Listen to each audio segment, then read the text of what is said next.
Here's one way to get into Grasshopper Pose.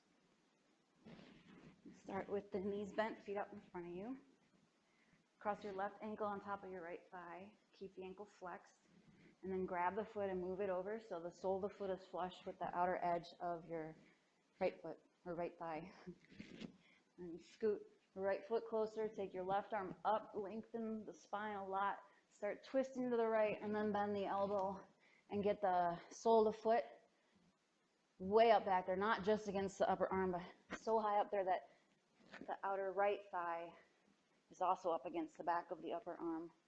So we're not here. Hopefully we're eventually here. And you push off the right hand, go up to the foot and then tiptoes, bring your palms down, and you want that right or left foot to still be pressing against the upper arm and the thigh to be above the elbow. And look forward, bring right hip, this one here, to the back of the upper right arm. You'll have to lift the hips and use the obliques a lot to hoist them up that high. That's a big challenge for many students, is to get the hip up high enough to put it on top of the upper arm. And then keep looking to the side, not down, but to the side. Press the foot against the upper arm, and then straighten the right leg when your foot leaves the floor.